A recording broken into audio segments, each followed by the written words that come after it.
उसी का अपन आज अध्ययन करेंगे। उसी के अंतर्गत आज अध्याय 2 बहुपद के सभी प्रश्नों का अपन अध्ययन करेंगे। पहले सही विकल्प देखेंगे और फिर इसके बाद सत्य असत्य खाली स्थान वगैरह सब, और फिर इसके जो बड़े क्वेश्चन है वो भी देखेंगे। थोड़ी इसका अधिभार भी देख लीजिएगा कि इस अध्याय से किस प्रकार से क्वेश्चन आना है, अंकों का विभाजन। तो यहाँ देखते हैं कि इस अध्याय से 1 अंक के 3 क्वेश्चन आना है, 2 अंक का 1 क्वेश्चन आना है और 3 और 4 अंक के एक भी प्रश्न नहीं आना है। तो विद्यार्थी यहाँ से क्या बात निकल कर के आती है कि इस अध्याय से भी बहुत ज़्यादा बड़े क्वेश्चन नहीं आएंगे। इस अध्याय से भी आपको ऑब्जेक्टिव, सही जोड़ी, विकल्प वगैरह मतलब सत्य असत्य तैयार करना होगा और लघु उत्तरीय क्वेश्चन 2 नंबर का तैयार करना होगा। कुल मिलाकर के 5 अंक का आएगा। बहुत बड़े बड़े प्रश्न इस अध्याय से नहीं आएंगे। तो चूंकि ये प्रश्न बैंक लोक शिक्षण संचालनालय द्वारा ही इस वर्ष की परीक्षा के लिए जारी की गई है, तो इससे क्वेश्चन आने की पूरी संभावना है। हम बहुत सरल विधि से इन प्रश्नों का यहाँ आपके लिए बताने का प्रयास करेंगे, इसलिए वीडियो को शुरू से अंत तक देखिएगा पूरा, तभी अच्छे से समझ में आएगा। और इसके पहले यदि अध्याय 1 का वीडियो आपने नहीं देखा है तो आई बटन पर लिंक है, आप चाहे तो देख सकते हैं। विद्यार्थी शुरू करते हैं सबसे पहले सही विकल्प। तो पहला ही क्वेश्चन है कि यदि द्विघात बहुपद ax² + bx + c के शून्यक अल्फा और बीटा हों तो अल्फा इंटू बीटा का मान क्या होगा। तो विद्यार्थी यहाँ पर क्या पूछा गया, शून्यकों का गुणनफल। आप जानते हैं ना शून्यकों का योगफल कितना होता है, ऋण b/a, लेकिन यहाँ गुणनफल पूछा है तो गुणनफल होगा अल्फा इंटू बीटा बराबर c/a। तो इसका आंसर आ जाएगा सीधा सीधा, आप जानते हैं c/a पहला हुआ। दूसरा देखते हैं, यदि द्विघात बहुपद पूरा सेम है, द्विघात बहुपद ax² + bx + c के शून्यक अल्फा और बीटा हो तो यहाँ पूछ लिया। देखिए अल्फा प्लस बीटा यानी योगफल पूछा जा रहा है, तो शून्यकों की योगफल यानी अल्फा प्लस बीटा का मान क्या होगा। तो इसका उत्तर होगा ऋण b/a, ये आंसर होगा। ये सूत्र भी है विद्यार्थियों, आपको याद रखना चाहिए। अब तीसरा प्रश्न, एक रेखीय बहुपद। रेखीय बहुपद किसको कहते हैं आप जानते हैं, जिसमें चर राशि की घात 1 होती है। यहाँ देखिए चर राशि क्या है, x की घात कुछ नहीं लिखी यानी 1 है। तो वह बहुपद जिसमें चर राशि की अधिकतम घात 1 होती है उसको क्या कहते हैं, रेखीय बहुपद। यहाँ प्रश्न क्या है कि रेखीय बहुपद ax + b का शून्यक क्या हो गया। हम शून्यक निकालने के लिए करते क्या है कि = 0 लेते हैं, यानी यहाँ देखिए थोड़ी सा ax + b बराबर 0 अपन ने किया। अब आपको x का मान निकालना है तो ये ax यहीं लिख रहने दीजिए, b यहाँ गया तो माइनस का हो जाएगा इस सेट जा करके। x का मान कैसे निकलेगा, x बराबर ऋण b/a। तो ये शून्यक हो गया, इसका क्या शून्यक होगा, इसका शून्यक होगा ऋण b/a। इसका आंसर हो गया c ऋण b/a। चौथा क्वेश्चन देखते हैं, बहुपद x² - 3 के शून्यक होंगे। विद्यार्थी यहाँ पर अगर 9 होता ना तो बहुत आसानी से आप तोड़ लेते, सर्व समीकरण लगा करके कौन सी a² ऋण b² बराबर एक बार प्लस एक बार माइनस यानी a - b, फिर ब्रैकेट में दूसरे में a + b। खैर यहाँ स्क्वायर नहीं तो आप स्क्वायर बना सकते हैं। आप जानते हैं जैसे 3 लिखा है, 3 को हमको वर्ग करके लिखना है तो ऐसे तो नहीं लिख पाएंगे। हम ऐसा करें, यहाँ लिख दें √3 और यहाँ वर्ग कर दें तो वर्ग से वर्गमूल कैंसिल होकर 3 बन जाता है।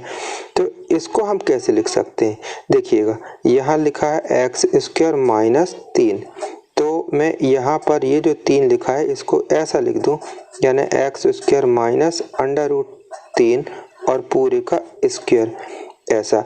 अब ये देखिए सर्व समीकरण लग गई आपकी, इसको बोलते हैं a² - b² है ना। तो a² - b², एक बार कोष्टक में a - b दूसरे में a + b, ये वाली सर्व समीकरण से क्या हो जाएगा यहाँ पर x ऋण √3, ये फिर क्या हो जाएगा x धन √3।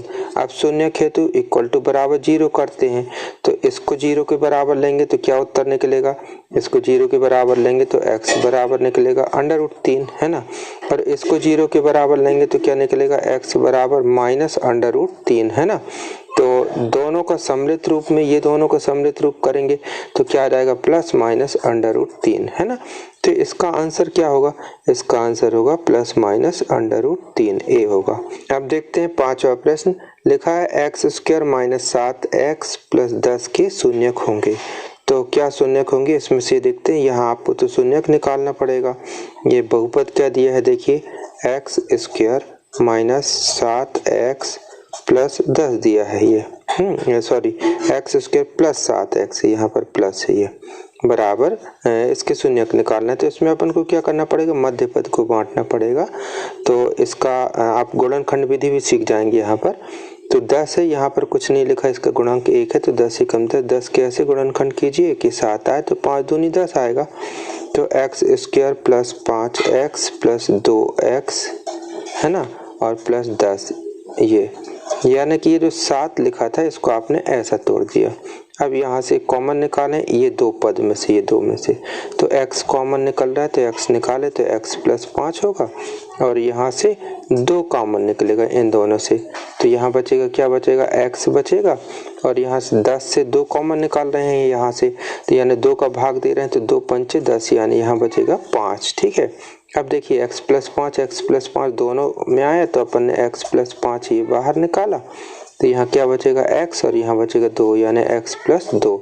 अब शून्य हेतु करते हैं तो क्या लिख देते हैं, यहाँ लिखते हैं शून्य हेतु, तो बराबर 0 लेकर के चलते हैं ये, तो बराबर 0 लेकर के चलते हैं। तो ये पहले 0 बनाए, यानी x प्लस 5 बराबर 0, एवं दूसरी बार में अपन क्या कहेंगे, x प्लस 2 बराबर 0। तो यहाँ से अगर 5 इस साइड जाएगा तो आएगा x बराबर ऋण 5, और यहाँ से जब ये 2 इस साइड जाएगा तो 2 माइनस का आएगा, यानी एवं x माइनस x बराबर ऋण 2। ठीक है, तो ये दो उत्तर हुए आपके, क्या, x बराबर ऋण 5 और x बराबर ऋण 2, ये शून्यक हुए। तो आप देखिए कहीं है ऋण 5 और ऋण 2 कहीं है, तो ये देखिए ऋण 5 ये है, ऋण 2 ये है, यही उत्तर होगा। तो आप कहेंगे ऋण 5 यहाँ भी, पर ऋण 2 नहीं है ना, तो ये है इसका सही उत्तर, क्या है, बी। तो यहाँ पर टिक लगाया बी पे। ठीक है, अब इसके बाद देखते हैं छठवां प्रश्न। यहाँ लिखा है बहुपद x प्लस 1, फिर कोष्टक में लिखा दूसरी कोष्टक में एक्स स्क्वायर माइनस x की घात 4 प्लस 1 की घात होगी। विद्यार्थी कायदे अनुसार इसका पहले x का पूरे में गुणा करें, फिर प्लस 1 का पूरे में गुणा करें, फिर इसको सही ढंग से व्यवस्थित करें, तब बहुपद बनता है। पर हमें इतना बड़ा नहीं करना, ऑब्जेक्टिव तुरंत उत्तर चाहिए। तो क्या होगा कि x का बहुपद की घात क्या कहलाती है, पहले परिभाषा बताएं। बहुपद की घात कहेंगे किसी बहुपद में चर राशि की अधिकतम घात को बहुपद की घात कहते हैं। तो यदि यहाँ पर x का गुणा इस पूरे में होगा तो यहाँ घात 2 है तो बन जाएगी 3, यहाँ घात 1 है तो घात हो जाएगी 2, यहाँ घात 4 है तो x का जब गुणा इसमें होगा तो x की घात 5 हो जाएगी। तो अधिकतम घात क्या कहलाएगी, x की घात 5 है ना। और वैसे भी अगर गुणा करेंगे अपन तो ये पद किसी से कटेगा भी नहीं, क्योंकि x की घात 5 और कहीं आनी भी नहीं है। तो कुल मिलाकर के यहीं बस आएगी x की घात 5 है ना, तो अधिकतम घात क्या हो जाएगी, 5 है ना। तो इसमें इस बहुपद की घात होगी 5, यानी अपन को डायरेक्ट अपन को हल करना है।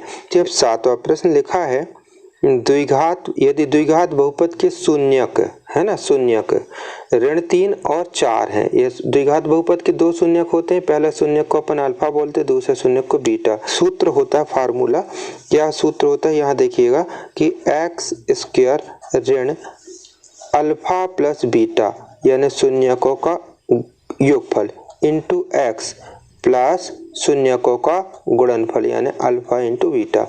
ये इस पे मान भर देते हैं, डायरेक्ट बहुपद बन जाता है। ये एक्स इसके लिखिए, आपको फार्मूले याद रखना पड़ेगा। यदि शून्यकों का योगफल गुणनफल ये शून्यक दिए हों तो ये वाला सूत्र लगा करके हल कर लेते हैं, आगे भी लगेगा।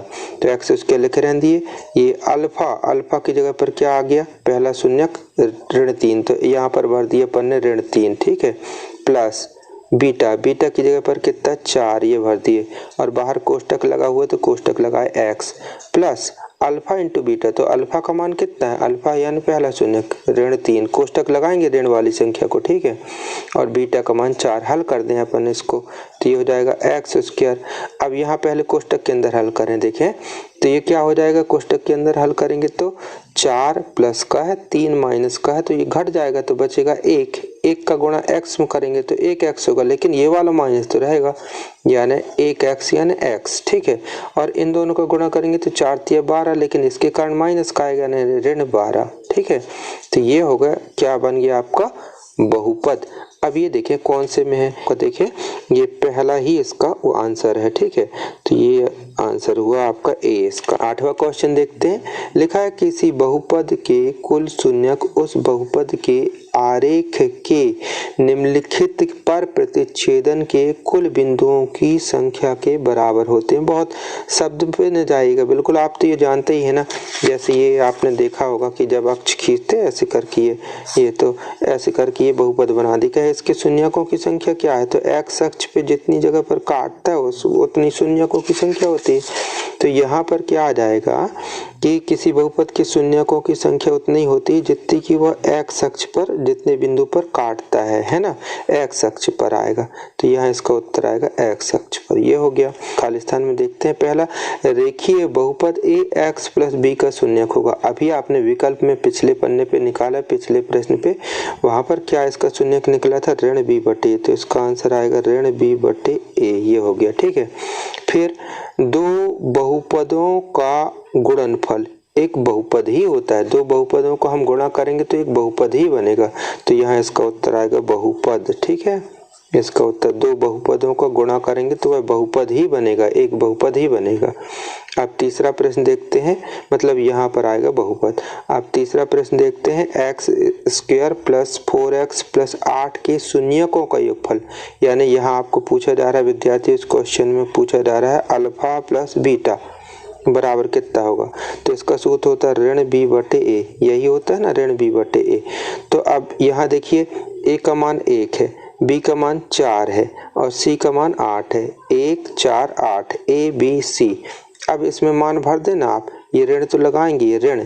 अब बी का मान कितना है, 4 है, तो भर दिए 4। ए का मान क्या है, गुणांक 1, तो यहाँ पर 1 लिखेंगे, यानी ऋण 4 बटे 1, यानी ऋण 4 ही तो आया इसका ये। तो इसका आंसर आ गया ऋण 4, ठीक है। अब आगे देखते हैं, कहा इसमें शून्यकों का यहाँ गुणनफल पूछ लिया, यानी इस क्वेश्चन में क्या पूछ लिया, अल्फा इंटू बीटा का मान। तो अल्फा इंटू बीटा बराबर क्या होता है, सी बटे ए। तो फिर यहाँ पता करें, ए का मान 1, बी का मान 4 और सी का मान 8। तो सी बटे ए, तो 8 बटे 1, तो 8 बटे 1 यानी कि 8, तो इसका उत्तर आएगा 8। कितना सरल है, ठीक है। अब 5वां प्रश्न देखते हैं कि यदि बहुपद k-1 और कोष्टक में, फिर बाहर है कोष्टक के बाहर, एक्स स्क्वायर प्लस के एक्स प्लस 1 का एक शून्यक ऋण 3 हो तो k का मान क्या होगा। तो विद्यार्थियों, शून्यक वो पद होता है, चरासी का वो मान होता है जिसमें हम बहुपद में भर दें तो बहुपद का मान शून्य होना चाहिए, आना चाहिए। तो यहाँ एक शून्य क्या कह रहा है, ऋण 3। तो जहाँ जहाँ x आया है वहाँ पर आप ऋण 3 रखिए और इक्वल टू 0 करें, तो अपने आप एक समीकरण जैसे बनेगा। कैसे, देखिए यहाँ पर मैं बताने की कोशिश कर रहा हूँ। यहाँ ये लिखे अपन ने कितना, k-1, ठीक है, इतना लिखा हुआ। ये x की जगह पर क्या लिखेंगे, ऋण 3, यहाँ पर ये, ठीक है। तो वर्ग लगा दिए ये वर्ग, फिर प्लस k लिखा ना, इसके बाद k लिख दीजिए आप k, फिर ये लिखा है x की जगह पर फिर ऋण 3, ठीक है ये। अब इसके बाद फिर क्या लिखा हुआ, +1, ये +1। अब चूंकि ये इसका शून्यक है, हम यहाँ पर x की जगह पर रख रहे हैं, तो अगर शून्यक है तो शर्त के अनुसार इसका मान कितना आना चाहिए, 0। तो हमने बराबर 0 ले लिया। अब इसको आप हल करें, कैसे हल करेंगे, ऋण 3 का वर्ग हो चाहे धन 3 का वर्ग हो, कितना आया करता है, 9। तो यहाँ पर क्या बन जाएगा, यहाँ पर बन गया 9। तो 9 का गुणा यहाँ कितना बन गया, यहाँ पर बन गया 9, ठीक है। तो 9 का गुणा काय में होगा, इसमें और इसमें। तो 9 का गुणा इसमें करेंगे तो ये हो जाएगा 9k, और 9 का गुणा यहाँ भी करना पड़ेगा तो हो जाएगा -9। और अब देखें धन, ये धन ऋण का यहाँ जाएगा ऋण, और 3 का गुणा k में करे तो हो गया 3k, और ये प्लस का 1, ठीक है, और बराबर 0। आप इसको हल अपन को करना है। तो k वाले पद पहले देखते हैं, ये लिखा है 9k और ये लिखा है 3k। 9k में से 3k घट जाएगा क्योंकि ऋण का है, तो यहाँ पर कितना बचेगा, 6k, ये बच गया 6k। अब ये संख्या वाले पद देखें, ये ऋण का है और ये धन का है, तो धन और ऋण की संख्या घट गई, तो 9 में से 1 चला गया, 8 चिन्ह बड़ी संख्या का आएगा, तो 8 यहाँ माइनस का आएगा बराबर 0। अब क्या हो जाएगा, यहाँ पर k का मान चाहिए ना अपन को, तो 6 के यहीं लिखे रहने दें, 8 यहाँ जाएगा तो हो जाएगा प्लस का, हमको k का मान निकालना, k को यहीं लिखे रहने दीजिए, 8 ये लिखा है, 6 इसके बटे में जाएगा तो बटे में 6 हो गया। अब ये कटेगा क्या, ये कट जाएगा, देखें कैसे कटेगा, ये 2 से कट रहा है, 2 तिया 6, 2 चौके 8, अब नहीं कटने वाला, तो k का उत्तर हो गया 4/3। तो इसमें k का मान आएगा 4/3, यहाँ पर आएगा 4/3, ये लिख दिए अपन ने। अब सत्य असत्य देखते हैं, तो इसमें लिखा हुआ है पहले क्वेश्चन में कि बीजीय व्यंजक x² - 2 √x + 7 एक बहुपद नहीं है। हाँ, ये बहुपद नहीं है क्योंकि ये x जो है रूट के अंदर है, यानी x की घात 1/2 है, जबकि बहुपद में चर राशि की घात धन पूर्णांक होनी चाहिए, तो 1/2 पूर्णांक तो नहीं है, इसलिए यह बहुपद नहीं है, यानी ये कथन आपका सत्य कहा जा रहा है। ये कथन क्या है, सत्य है, ठीक है, ये कथन सत्य है, ठीक, ये वाला। फिर लिखा है दूसरा, शून्य बहुपद की घात शून्य होती है। विद्यार्थी, शून्य बहुपद किसे कहते हैं, जिसका मान शून्य हो, जैसे मैं यहाँ बना रहा हूँ, देखिए शून्य x की घात 3 + 0 x² + 0 x + 0। अब इसको हल करेंगे तो 0 ही तो आएगा ना, 0 इसमें गुणा किए 0 हो गया, 0 इसमें गुणा किए 0, यहाँ भी 0, यहाँ तो 0 + 0 + 0 + 0 बराबर 0 ही आएगा ना, ये 0 आएगा, तो ये बहुपद क्या हुआ, शून्य बहुपद है ना। लेकिन इसमें मैं पूछूं इसकी घात कितनी है, तो यहाँ पर कहेंगे चर राशि की घात 3 है, तो इसकी घात तो 3 मानी जाएगी ना, तो इसमें क्या कहा गया, शून्य बहुपद की घात भी शून्य होती है, तो यह आवश्यक नहीं है, ऐसा नहीं है, तो ये कथन क्या है, ये असत्य, ये कथन दूसरा हो गया असत्य, ठीक है ना। आप रीजन सहित समझते जा रहे हैं, बहुत अच्छे से आपको समझ में आता रहे। तीसरा कथन में शून्य बहुपद की घात अपरिभाषित है, बिल्कुल कथन सत्य है, क्योंकि अभी हमने शून्य बहुपद ऐसा बनाया, कोई विद्यार्थी कहता था नहीं शून्य बहुपद में ऐसा बनाऊंगा सर, x² + 0x + 0 ये बनाएंगे तो उसका भी ये शून्य बहुपद माना जाता। कोई 5 घात बना के कर सकता है, कितनी भी घात बना के कर सकते हैं, शून्य बहुपद की घात फिक्स तो है नहीं है कि कितनी करी जा सके, तो शून्य बहुपद की घात परिभाषित नहीं है, यानी ये वाला कथन तीसरा कथन सत्य है, तीसरा क्या हो गया, सत्य है। अब देखते हैं चौथा में लिखा है n घात वाले बहुपद के अधिकतम शून्यक n हो सकते हैं। हाँ, जितनी घात होती है बहुपद की अधिकतम उसके उतने ही शून्यक होते हैं। प्रश्न भी बना करता है कि द्विघात बहुपद के अधिकतम शून्यक कितने होते हैं, तो द्विघात यानी 2 घात यानी 2 शून्यक। त्रिघात बहुपद के कितने शून्यक होते हैं अधिकतम, तो कहेंगे 3, यानी जितनी घात उतनी शून्यक, यानी कथन सत्य है, बिल्कुल सही है, कथन सत्य है, ठीक है। तो आपने सत्य सत्य भी पढ़ लिए। अब देखते हैं यहाँ चौथे प्रश्न लिखा हुआ, एक शब्द में उत्तर दीजिए, एक शब्द या एक वाक्य में रैखिक बहुपद की घात कितनी होती है। अभी आपने पढ़ा ना रैखिक बहुपद क्या होता है, ax + b है ना, तो उसमें x की घात कितनी थी, 1, यानी रैखिक बहुपद परिभाषा है ना, वह बहुपद जिसकी चर राशि की घात अधिकतम 1 होती है, तो यहाँ आएगा 1 है ना। ये द्विघात बहुपद की घात कितनी होती है, अरे जितनी घात है ना, द्विघात बहुपद की घात कितनी होती है, खुद उत्तर मिल रहा है, द्विघात यानी 2, तो इसकी घात आ जाएगी 2, ठीक है ना, इसमें उत्तर आएगा 2। फिर त्रिघात बहुपद की कितनी घात होती है, बड़ी सरल बात है विद्यार्थी, जितनी घात है ना, जितनी घात वाला बहुपद होती है उसकी घात होगी, त्रिघात तो 3 घात, यानी इसकी घात कितनी आएगी 3, ये हो गया। अब चौथा क्वेश्चन देखते हैं, किसी बहुपद px के लिए y बराबर px का ग्राफ नीचे दिया गया है, तो कहा px के शून्यक बताइए। आप सबसे बन जाएगा, बहुत इजी क्वेश्चन। x अक्ष को कितनी जगह पर बिंदु पर काटा है ये ग्राफ, ये देखिए 1 बिंदु, फिर पलट कर क्या है 2, तो इसके शून्यकों की संख्या आएगी, यहाँ लिख देंगे शून्यकों की संख्या बराबर 2, शून्यकों की संख्या, तो शून्यकों की संख्या इसमें आएगी 2। अब पांचवा क्वेश्चन, एक द्विघात बहुपद ज्ञात कीजिए जिसके शून्यकों का योग तथा गुणनफल 1/4 और ऋण 1 है। हमने यहाँ पांचवा क्वेश्चन यहाँ पर हल कर लिया जिससे आपका समय बच सके और आपको समझा देते हैं। तो लिखा हुआ है कि यहाँ द्विघात बहुपदों के शून्यकों का गुणन योगफल और गुणनफल। तो यानी शुरू में दिया है ये योगफल और ये दिया है गुणनफल। तो द्विघात बहुपद के हम शून्यक द्विघात बहुपद को px से दर्शा दिए। द्विघात बहुपद px के दो शून्यक, एक अल्फा है दूसरा बीटा है। तो योगफल यानी प्लस, तो अल्फा प्लस बीटा बराबर 1/4 और गुणनफल यानी इंटू यानी अल्फा इंटू बीटा बराबर -1 सवाल में दिया है। अब इसके करने की इस प्रश्न को हल करने की बहुत सारी विधियां हैं, लेकिन ये हमको बहुत सरल आपके हिसाब से लगी और बहुत सरल उत्तर भी आ जाता है इससे बहुत आसानी से। आपको सिर्फ एक फार्मूला याद करना होगा और ये आपने पहले भी पढ़ा हुआ है। तो द्विघात बहुपद px बराबर, ये फार्मूला है, द्विघात बहुपद px बराबर x² minus alpha plus beta यानी शून्यकों का योगफल into x plus alpha into beta यानी शून्यकों का गुणनफल। तो अब इसमें मान भर दीजिए, कुछ नहीं, अल्फा प्लस बीटा की जगह पर यहाँ पर भर दिए 1/4, अल्फा इंटू बीटा इसकी जगह पर भर दिए ऋण 1। इसका कैलकुलेशन करेंगे अपन।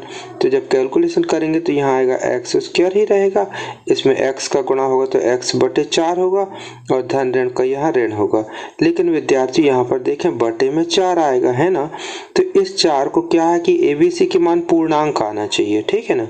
तो यहाँ पर पूर्णांक नहीं आ पा रहा क्योंकि x/4 कहलाएगा।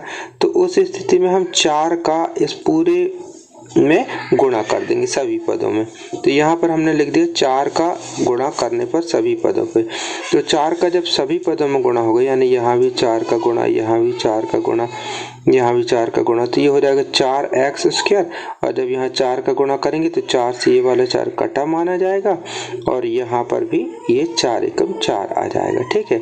कुछ विद्यार्थी तो ऐसा समझ जाते हैं कि 4 का यहाँ गुणा किए तो ये हो गया और यहाँ भी गुणा कर दिए तो ये हो गया 4x² और यहाँ 4 एकम 4 आ गया। इस टाइप से बाकी लिखा हुआ है। तो इस फार्मूले से किया जा सकता है, ठीक है विद्यार्थी। अब देखते हैं ये प्रश्न, यद्यपि ये प्रश्न बैंक में नहीं है पर आपको समझना बहुत जरूरी है क्योंकि ये प्रश्न और अभी जो आपने पढ़ा उसमें बहुत डाउट उत्पन्न हो जाता है। देखिए क्या बारीक सा अंतर है। यहाँ लिखा हुआ एक द्विघात बहुपद बनाइए, द्विघात बनाइए, द्विघात बहुपद है एक्चुअली, यहाँ पर बहुपद लिखना है। द्विघात बहुपद बनाइए जिसके शून्यक क्रमशः ऋण 3 और 4 हैं। अभी जो आपने सवाल पढ़ा उसमें देखिए उसमें क्या लिखा हुआ था, उसमें लिखा हुआ था शून्यकों का योगफल और गुणनफल। और अभी के सवाल में यहाँ पर देखिए यहाँ पर क्या लिखा हुआ, यहाँ पर लिखा हुआ है शून्यक क्रमशः ऋण 3 और 4 है। यानी ये गुणनफल नहीं, ये एक्चुअली शून्यक है। यानी पहला शून्यक ऋण 3 है अल्फा बराबर और दूसरा शून्यक बीटा बराबर 4 है। तो अब बहुपद बनाना है, ठीक है। तो सूत्र वही लगेगा, द्विघात बहुपद px बराबर x² ऋण alpha plus beta into x और फिर प्लस अल्फा इंटू बीटा। तो x² ये ठीक है जो कहते हो। अब यहाँ पर अपन ने अल्फा प्लस बीटा का इकट्ठा मान भर दिया था क्योंकि वहाँ पर योगफल और गुणनफल दिया था। यहाँ अल्फा और बीटा के अलग अलग मान दिए। तो अल्फा का मान है ऋण 3 ये और बीटा का मान कितना है 4। तो बीटा का मान ही है 4, यहाँ भर दिए। ये अल्फा का मान, ये बीटा का मान, कैलकुलेशन बस करना है। x² आया, इन दोनों को घटा दिए तो माइनस प्लस का घट जाएगा यहाँ पर। तो 1 बचेगा, 1 का गुणा x में करेंगे तो 1x हुआ ये और 4 दिया 12, 12 माइनस का आएगा ये आ गया, ये आंसर हो गया। तो इस सवाल को भी आप लोग जरूर देख लीजिएगा क्योंकि इससे मिलते जुलते क्वेश्चन बनते रहते हैं। अब देखते हैं छठवां प्रश्न, एक द्विघात बहुपद ज्ञात कीजिए जिसके शून्यकों का योग और गुणनफल। शून्यकों का योग कितना है √3, गुणनफल कितना है 1/3, ठीक है। फिर सातवां भी इसी प्रकार है, एक द्विघात बहुपद ज्ञात कीजिए जिसके शून्यकों का योग कितना है 1 और गुणनफल कितना है 1 है ना। आठवां भी देखिए बिल्कुल सेम है, एक द्विघात बहुपद ज्ञात कीजिए जिसके शून्यकों का योगफल ऋण 3 और गुणनफल 2 है। तो आपको बिल्कुल जैसे 5वां 6वां 7वां 8वां एक जैसे हैं, तो आप चाहें तो वैसे ही कर सकते हैं। फिर भी आपको मैं कुछ और सवाल भी बता देता हूँ। छठवां देख लेते हैं कि छठवां क्वेश्चन कैसे करेंगे। तो ये देखिए छठवां प्रश्न कुछ इस प्रकार से होगा, बिल्कुल सेम सूत्र वही लगेगा। द्विघात बहुपद के शून्यक अल्फा और बीटा माने, द्विघात बहुपद px बराबर x² minus alpha plus beta into x और अल्फा इंटू बीटा प्लस में, है ना। तो ये क्या कहलाए योगफल। तो अल्फा प्लस बीटा योगफल कितना दिया √2, इसकी जगह पर लिख दिया √2। और अल्फा इंटू बीटा ये क्या है गुणनफल, तो इसकी जगह पर कितना दिया 1/3 लिख दिए।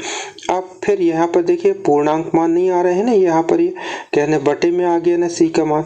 तो अब आपको क्या करना पड़ेगा, इसका 3 का मतलब यहाँ पूरे में गुणा करना पड़ेगा। इस पूरे समीकरण में हम कह सकते हैं 3 से गुणा करने पर, तो 3 से गुणा करेंगे तो यहाँ रहेगा 3x², यहाँ रहेगा 3√2, और जब 3 से गुणा करेंगे तो 3 से 3 कट जाएगा, यानी यहाँ 1 बचेगा। तो ये आंसर हो गया। 7वें प्रश्न में एक द्विघात बहुपद ज्ञात कीजिए जिसके शून्यकों का योगफल इतना ऋण 3 गुणनफल 2 है। बिल्कुल सेम है, अल्फा प्लस बीटा ये हो गया, अल्फा इंटू बीटा ये हुआ, अल्फा प्लस बीटा का मान ये भर दिए, अल्फा इंटू बीटा का मान ये भर दिए, माइनस माइनस यहाँ प्लस हो गया, ये 2 लिखा है।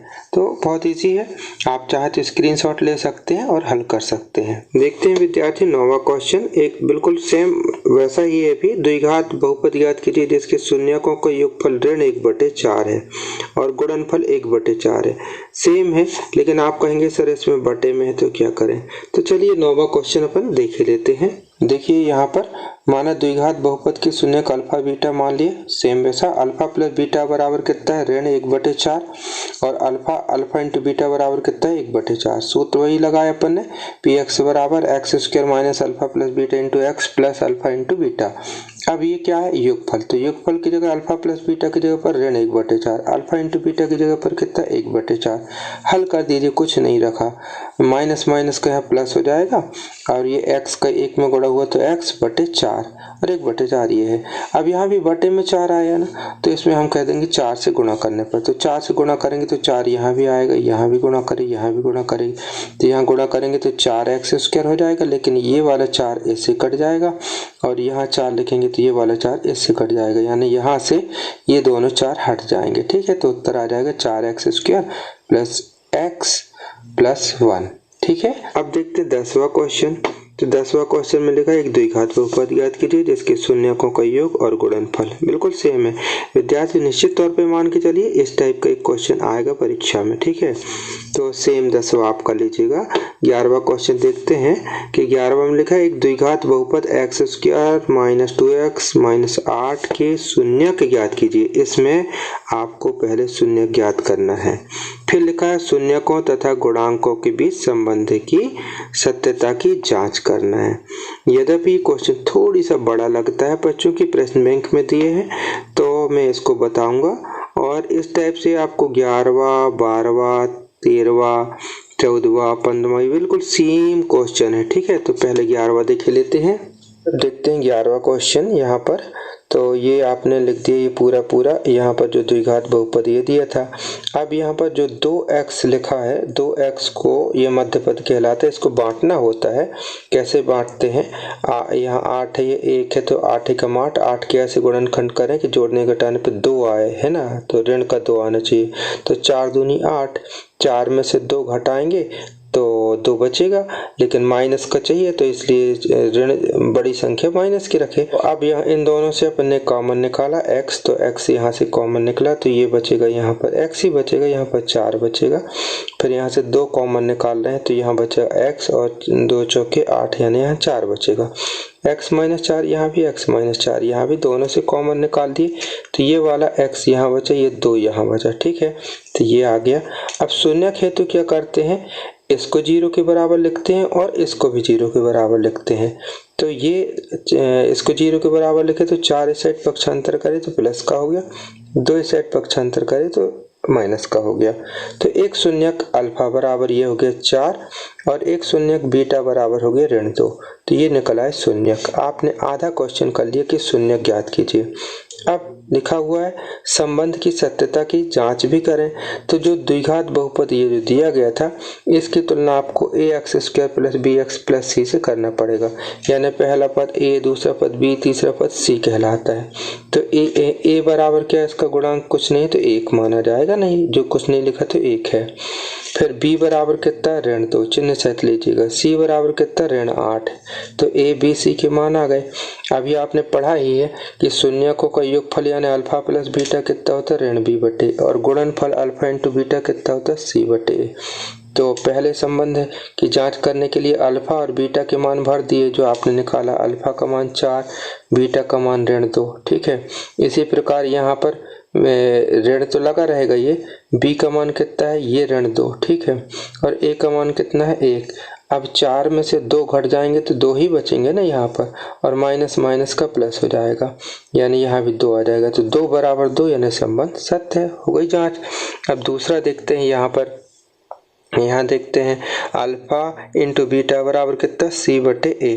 तो अल्फा का मान कितना, 4, बीटा का मान -2 और सी का मान -8 और बटे में 1। ठीक है, तो 4 दूनी 8 माइनस का हो गया और ये माइनस का 8, तो ऋण 8 दोनों बराबर, इसलिए संबंध सत्य है। तो यहाँ आप देख सकते हैं बिल्कुल बाकी सभी क्वेश्चन इसी प्रकार से है। जैसे यहाँ पर संबंध की सत्यता की जांच की 11वां अपन ने देखा, यहाँ भी देखिए शून्य ज्ञात कीजिए और संबंध की सत्यता की जांच कीजिए, यहाँ भी सेम ऐसा ही। अब आप कहेंगे कि सर ये 15वां सवाल में x की जगह t लिखा हुआ है, तो वैसा ही है बिल्कुल। मध्य पद को यहाँ भी बांटना होगा।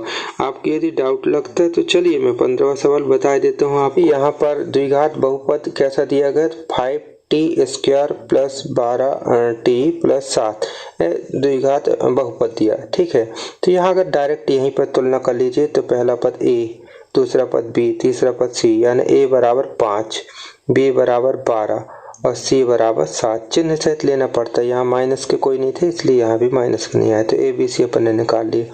अब अपन को इसके गुणनखंड निकालना पड़ेगा, तो मध्य पद बांटना पड़ेगा यहाँ पर।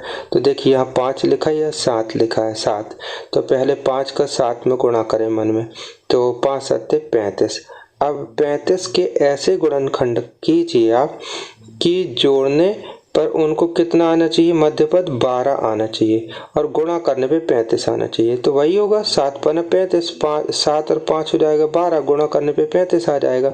तो जो 12 था उसको आपने तोड़ दिया इस टाइप से 7 और 5 के रूप में, तो कैसा हो गया 5t² प्लस जो 12 था उसको अपन ने लिख दिया 7t धन 5t, 7 और 5 12t, ये और 7 ये लिखा रहा।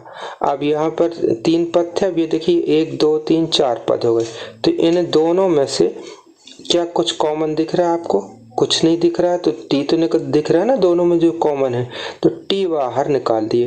तो यहाँ 5t² था तो एक t निकल गया, तो यहाँ बचा 5t और ये t बाहर निकल गया, तो यहाँ कितना बचा 7।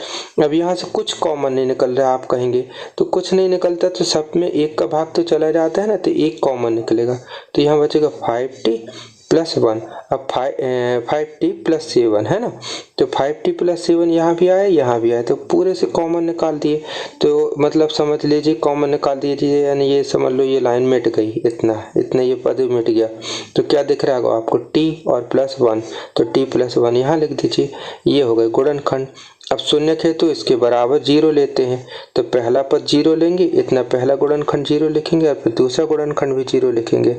अब क्या होगा, t का मान निकालना है, तो 7 का यहाँ पक्षांतर किए तो माइनस का हो गया, 1 का यहाँ पक्षांतर किए तो माइनस का हो गया। t का मान निकालना है, तो 5 गुणा में था ना, गुणांक में, तो इस साइड जाएगा तो 5 इसके बटे में हो गया, यानी t बराबर 7/5, और ये तो t का मान निकल ही गया था। ठीक है, तो एक शून्यक पहला ये हो गया, कितना हो गया ऋण 7/5 अल्फा, और बीटा का मान हो गया ये ऋण 1। ठीक है, तो शून्यक निकाल लिए, आधा आंसर हो गया।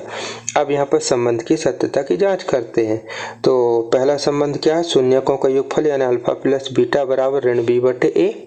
ठीक है, तो यहाँ अल्फा का मान भरे ऋण 7/5, बीटा का मान भरे ऋण 1, जो आपने निकाले ना ये दोनों मान यहाँ भर दिए, और ऋण ये लगे रहा, और b का मान कितना है 12, ये लिख दिए, a का मान कितना है 5, ये लिख दिए। इसको हल करें आप, तो कैसे हल करेंगे, प्लस माइनस का यहाँ बीच में माइनस हो जाएगा।